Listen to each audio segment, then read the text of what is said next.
Et bonjour à tous et bienvenue sur Vision Crypto en ce mercredi 8 janvier. Alors je sais, ce matin, votre wallet doit être dans le rouge, il doit être en sang. Je pense que c'est triste ce matin et que vous n'avez pas forcément le sourire. Mais si vous regardez les quotidiens, c'est quelque chose auquel vous deviez être préparé. C'est quelque chose qu'on a vu lors des précédentes quotidiennes et en plus je l'ai redit hier comme quoi il pouvait y avoir une chasse à la liquidité au sud, qu'on allait aller dans la RLZ short et ensuite qu'on allait chercher la liquidité au sud. J'arrête pas de vous le dire. Alors je me prends des commentaires qui me disent oui t'es biriche ou oui ben c'est pas comme ça que les gens vont rentrer sur le marché. Moi je dis simplement ce que je vois et effectivement il fallait être préparé à ça. Il faut voir ça comme des opportunités. Personnellement, j'avais des ordres d'achat qui se sont exécutés automatiquement pour améliorer mes prix d'entrée ou pour renforcer mes bagues, notamment sur les altcoins auxquels je crois. Alors bien entendu, ceci ne constitue pas un conseil en investissement, faites vos propres recherches, mais comme je m'étais préparé à ça, j'avais déjà mis des ordres d'achat sur des targets sur lesquels je souhaitais rentrer. Encore une fois, l'essentiel, c'est vraiment pas d'avoir raison, c'est vraiment de se préparer au mouvement qu'il peut y avoir et de comprendre pourquoi il y a ces mouvements-là. Allez, vous allez voir, ça va être une quotidienne qui va être hyper intéressante. Et avant toute chose, n'hésitez pas à cliquer sur le bouton abonner pour soutenir mon travail et pour voir toutes les futures quotidiennes. Ça vous permettra justement de prévoir ce genre de mouvement. Allez, au niveau des volumes, on arrive à 65 milliards sur BTC et 37 milliards sur Ethereum. Donc du coup, on retrouve un petit peu de volume. Vous allez voir que c'est pas non plus énorme là en termes de volume. Par contre, en termes de liquidation, on a liquidé pas mal de longues. Donc ça a bien nettoyé le marché. On va aller voir notre ami BTC tout de suite. Qu'est-ce qu'il nous a fait? Alors regardez, j'avais déjà dessiné le fait qu'on monte et qu'on chute violemment. Le souci, quand même, je dois le dire, c'est que je m'attendais à ce qu'on rentre plus dans la RLZ short et même taper peut-être le bas du canal ici. Et au final, on n'a rien fait, on a titillé la RLZ short et on s'est fait rejeter très violemment. Donc je pensais juste pas que ça allait être si tôt. Je pensais qu'on pouvait faire un petit retracement ici sur la moyenne mobile 50 et sur la neckline avant d'aller faire une dernière mèche dans la RLZ avant de se cracher. Et c'est pas ce qu'on a fait. On s'est craché directement. On a bien une autre réaction ici au niveau de la moyenne mobile. On voit bien qu'on s'est arrêté. On a stagné un petit peu et puis on a craqué à la baisse. On a bien sûr du coup comblé l'imbalance qu'on avait ici. Et maintenant, on a l'inverse. On a une imbalance ici et on a la moyenne mobile ici. Donc on peut potentiellement repousser ici.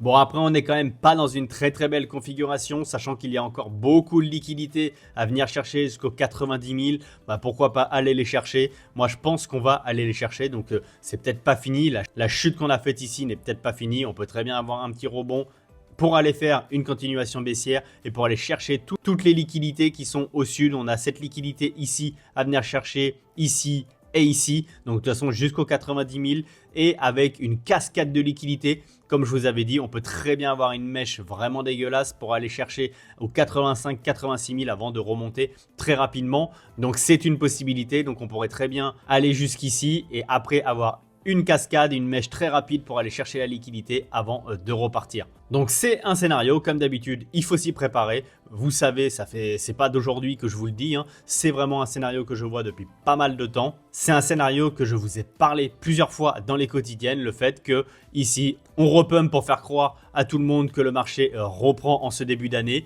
En plus, on fait un joli W, on break la neckline. Et ensuite, en arrivant dans la RLZ short, on piège tous les longs pour les rects. On fait une grosse chute. Je l'ai dit, ça, vous regardez les anciennes quotidiennes, c'est exactement ce que je vous ai dit. Toutes les quotidiennes sont là. Je ne dis pas que j'ai raison après coup, si vous voulez. Donc du coup, vraiment, c'est le scénario que j'avais dit. On allait dans la RLZ et après, on recte tous les longs, toutes les personnes qui étaient en long et qui pensaient qu'on allait repartir très fortement. Et on peut regarder tout de suite qui c'est qui s'est fait piéger. Regardez, on a fait donc 638 millions de liquidation. Donc on commence à réavoir un petit peu de liquidation quand même. Mais là, ce sont vraiment les longs qui se sont fait avoir quasiment l'intégralité. On est à 576 millions de longs qui se sont fait avoir contre seulement 61 millions de shorts. Donc c'était vraiment pour piéger les longs.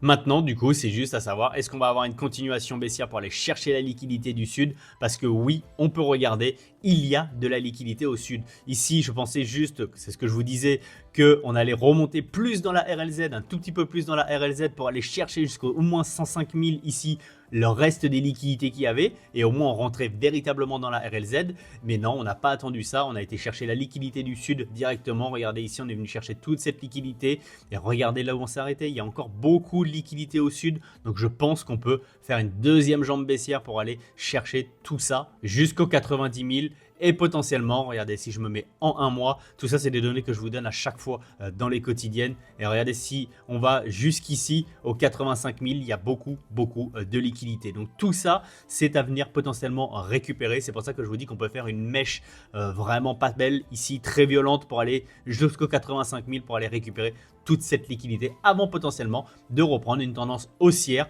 Et regardez toute la liquidité qu'il y a au nord. Oui, il y en a énormément aussi. Donc on chasse la liquidité au sud et après on a un redépart du marché à la hausse. Parce que tout est relativement bullish quand même. Vous allez voir de toute façon les nouvelles, chaque quotidienne, je vous donne des nouvelles qui sont très bullish. Alors je vous dis pas qu'elles sont bullish à l'instant T, de toute façon il faut jamais vraiment regarder ce qui se passe maintenant tout de suite, il faut regarder ce qui va se passer à moyen long terme. Et toutes les nouvelles que je vous donne sont très bullish à moyen long terme, et vous allez voir encore une fois dans cette quotidienne, c'est totalement le cas. Également, je vous avais dit ici, vous pouvez encore une fois regarder, tout est dans les quotidiennes, qu'on faisait un W, tout le monde ici me disait, ça y est, on redescend, la BTC dominance redescend, on va craquer, et donc du coup, on va potentiellement faire une altcoin saison, ça va repartir. En plus, les altcoins étaient remontés, donc tout le monde croyait ça.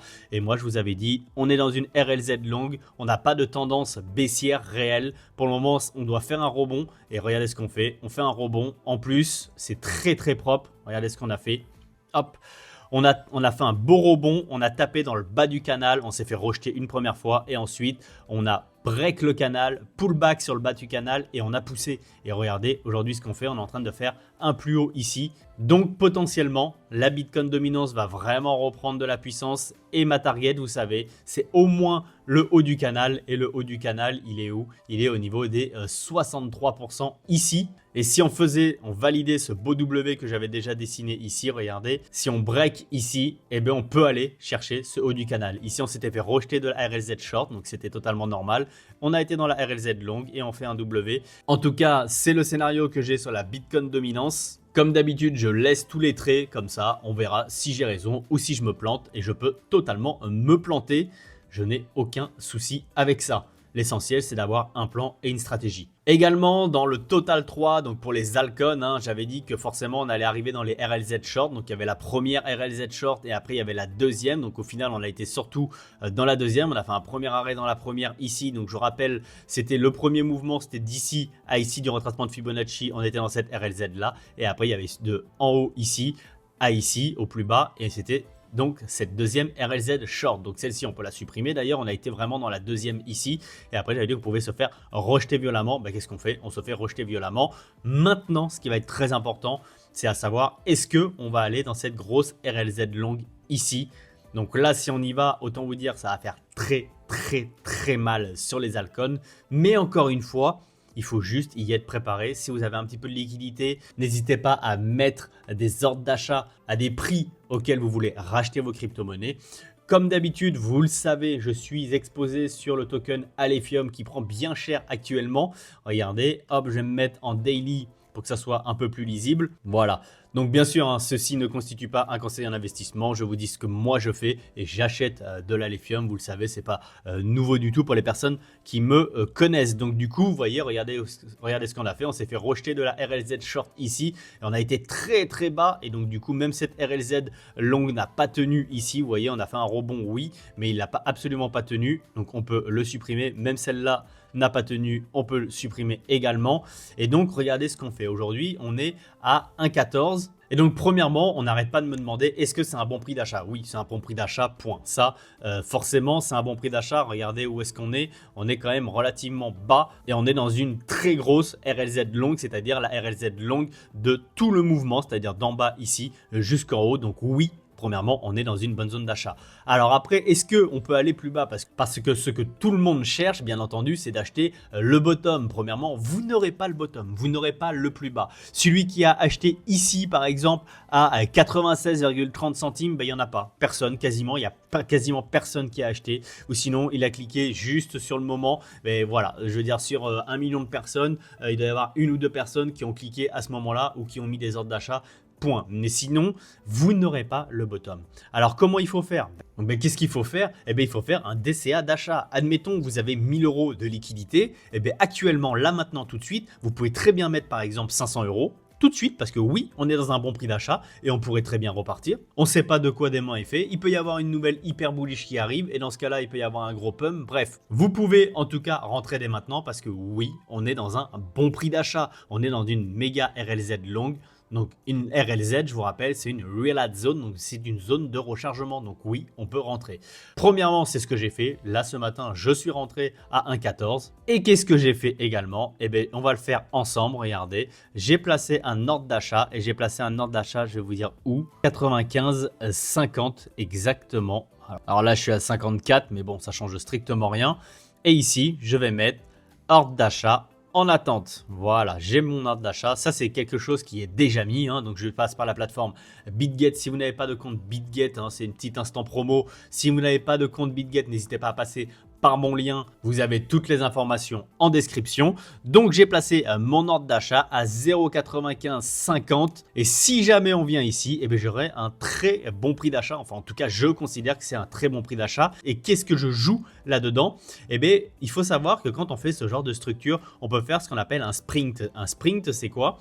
C'est-à-dire qu'on va aller chercher les liquidités au sud. Vraiment, ça va être ce qu'on appelle un sprint. Ça va être vraiment ça. Ça va être, on va chasser rapidement les liquidités au sud pour après rebondir très rapidement. Donc, si vous n'avez pas d'ordre d'achat prêt à être exécuté, vous n'aurez pas le temps de rentrer. Donc, voilà. Donc, oui, sur Alephium, par exemple, j'attends un sprint. Donc, potentiellement, j'attends qu'on fasse ça assez rapidement avant de refaire une structure haussière et de potentiellement repartir et que mon ordre s'exécute ici. Et ça, vous pouvez le faire sur quasiment tous les tokens. Alors, Alephium, là, une configuration bien spécifique, bien entendu. Mais en tout cas, vous pouvez mettre en dessous des anciens précédents. Il y a de la liquidité à aller chercher et vous pouvez très bien vous mettre juste en dessous du précédent plus bas pour essayer d'aller capter la liquidité et de rentrer à un meilleur prix d'achat sur vos tokens. Donc voilà, c'est une stratégie. En tout cas, vous savez, moi je suis rentré ici avec la moitié de la liquidité avec lequel je voulais rentrer sur le projet. Donc je suis rentré immédiatement.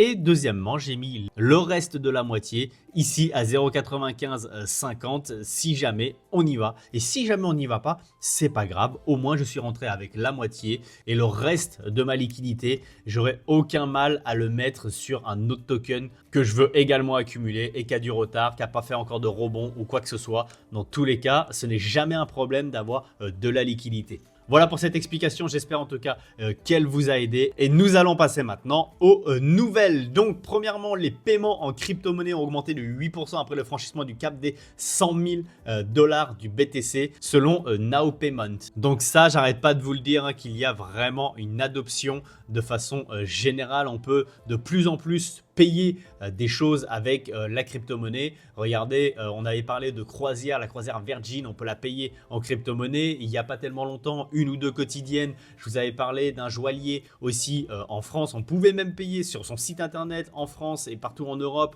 en crypto-monnaie également. Ils acceptaient près de 60 cryptos différentes. Et donc forcément, c'est voué à monter. Donc c'est pas forcément, je pense, le cap des 100 000. Mais vu qu'il y a de plus en plus d'entreprises qui l'intègrent et qui permettent le paiement en crypto-monnaie, forcément qu'il va y avoir de plus en plus de paiements faits en crypto-monnaie. Donc pour l'adoption de masse et pour la visibilité, il n'y a rien de plus bullish. Vraiment, c'est très bullish. On continue, alors je ne vais pas prononcer son nom parce que je vais l'écorcher comme jamais. Le gouverneur de la Banque nationale tchèque déclare que la banque envisagerait d'acheter une petite quantité de Bitcoin pour diversifier ses réserves.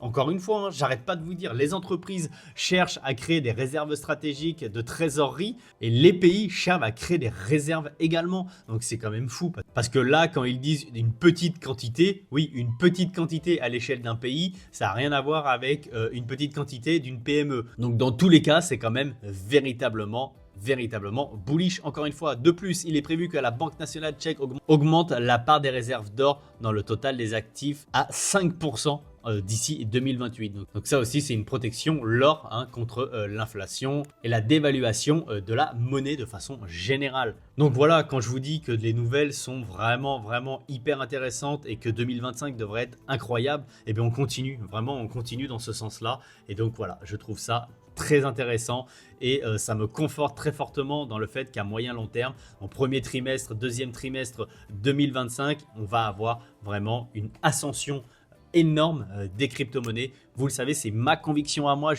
Ça se trouve, je peux totalement me planter et je regarde surtout pas ce qui se passe à court terme, comme les baisses qu'on a, les wallets qui saignent.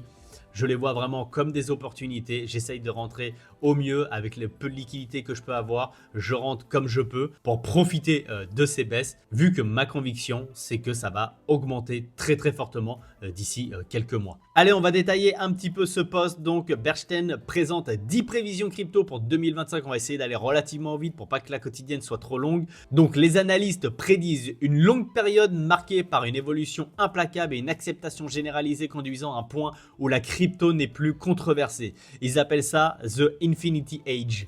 Là, c'est la classe quand même. The Infinity Age, là, ça en impose.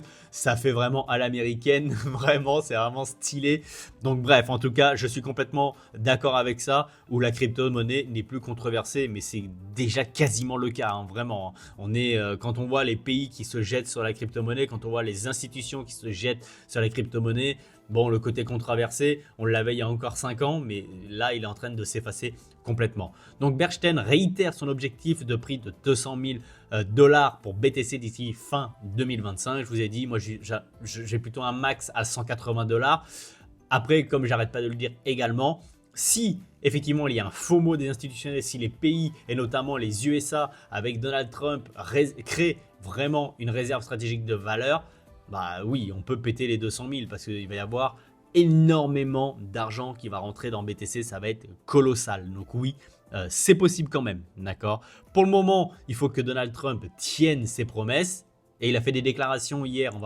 Je vais pas en parler parce que ça va être trop long sinon, mais il a fait des déclarations hier où bon, voilà, c'est Donald Trump quoi. Et du coup, c'est pour ça un peu aussi que les marchés crashent parce qu'ils n'ont pas trop apprécié les déclarations de Monsieur Trump. Donc du coup, on va voir comment tout ça se passe. Mais il faut qu'il tienne ses promesses et notamment sur la réserve stratégique pour les États-Unis. Et donc c'est eux qui vont mettre le pied à l'étrier, notamment pour tous les autres pays. Donc ça va être extrêmement important.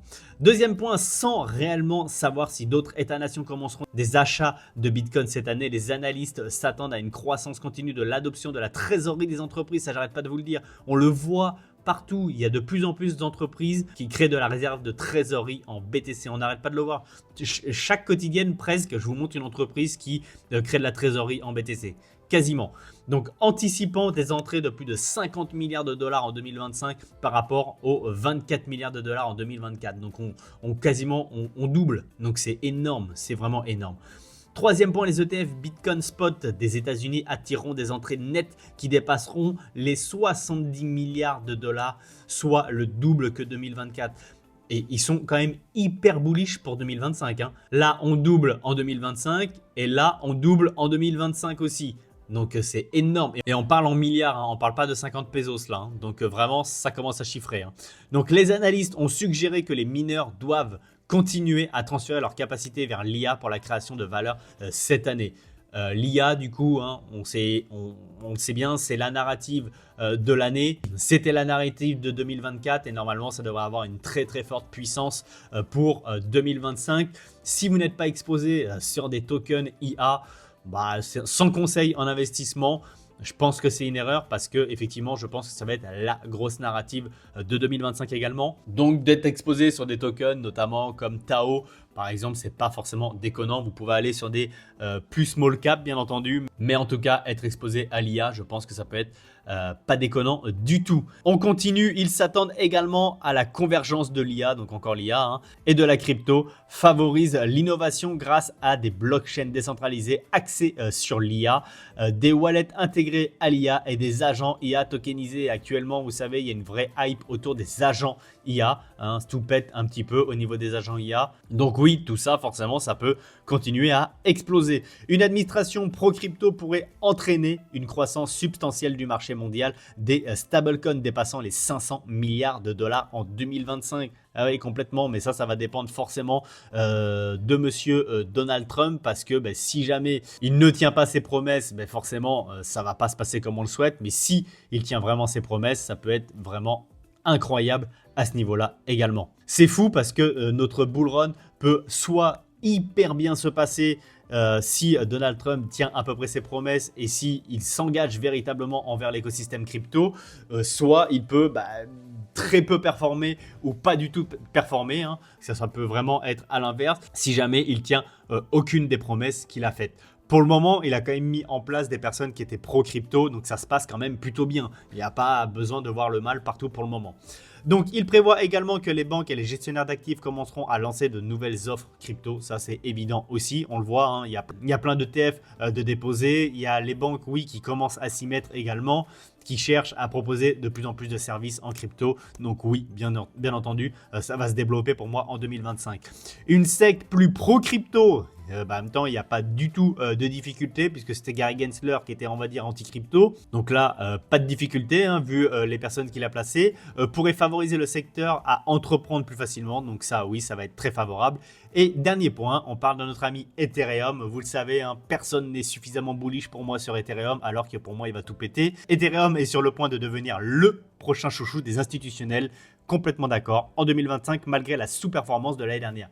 Je suis tellement d'accord avec ça, tellement d'accord, je pense qu'on n'est tellement pas prêt, parce qu'on n'arrête pas de dire oui, mais tout l'argent qu'il y a sur les ETF, BTC, ils se déverseront pas sur les altcoins, blablabla. Oui, dans tous les cas, il faut savoir que ça va se déverser sur Ethereum, parce qu'il y a les ETF Ethereum, et Ethereum c'est quoi? Eh bien Ethereum, c'est le papa des altcoins, donc si Ethereum explose, les altcoins vont exploser également. Donc déjà, rien que ça devrait en rassurer certains parce que Ethereum, pour moi, va exploser. Donc les altcoins vont exploser. Et l'argent des institutionnels ira sur les ETF Ethereum. À un moment ou un autre, ça va switcher. Et on le voit déjà un petit peu, il y a de plus en plus d'entrées sur les ETF Ethereum. Donc voilà pour les nouvelles. Je trouve que c'est incroyable, que les nouvelles sont très bullish et je pense que c'est très vrai et qu'ils ne se trompent pas trop, hein, vraiment, je suis plutôt d'accord avec chacune des analyses. Mais tout ça pour vous dire encore quoi? Eh bien que c'est ultra bullish pour 2025. Donc oui, si vous pleurez aujourd'hui, n'ouvrez pas votre wallet, hein. Oui, forcément, ça fait très très mal. Et pour vous dire, je suis en négatif sur mon wallet également. Et croyez-moi qu'il n'y a pas beaucoup de personnes qui sont à des multiples incroyables sur leur wallet. Donc oui, c'est normal d'être vraiment en PLS aujourd'hui. Mais ce qu'il faut voir, c'est 2025. On n'est qu'au tout début de 2025. Donc vraiment, n'ayez pas de crainte là-dessus. Quelque chose de hyper important quand même. Hier, il y avait les données, le rapport Jolt était vraiment bon. L'indice PMI était vraiment bon également. Donc tout était bon et pourtant, on a pris cher. Aujourd'hui, quand même, on devrait avoir des nouvelles importantes. Les inscriptions hebdomadaires au chômage à 14h30 et les créations d'emplois non agricoles, donc 14h15. Et la minute de la Fed également à 20h. Donc tout ça, bien entendu, comme d'habitude, je vous transmets dans le canal Telegram pour les personnes qui ne sont pas encore dans le canal Telegram. N'hésitez pas à le rejoindre, tout est en description. Juste, on va checker rapidement. J'ai pas checké ça ce matin. Ouais, hier, il y a eu des sorties, vous voyez, sur Ethereum. Donc là, on est sur l'ETF Ethereum. Hier, il y a eu des sorties. Et sur BTC, il y a dû avoir des sorties également. Et non. Très peu d'entrées, très peu d'inflows, 52 millions, mais il y a eu des inflows quand même. Il y a eu de la vente, hein. C'est BlackRock qui a racheté, hein, franchement. Donc heureusement, BlackRock nous a sauvés à ce niveau-là, mais il y a eu beaucoup de sorties. Donc voilà, encore une fois, n'hésitez pas à cliquer sur le bouton abonner, ça récompense vraiment mon travail. Et vous savez, c'est la meilleure façon de me soutenir et de me faire plaisir. Donc n'hésitez pas à nous rejoindre, n'hésitez pas également à rejoindre le canal Telegram. C'est entièrement gratuit. Je vous dis à demain pour la prochaine quotidienne et surtout, restez curieux. Ciao!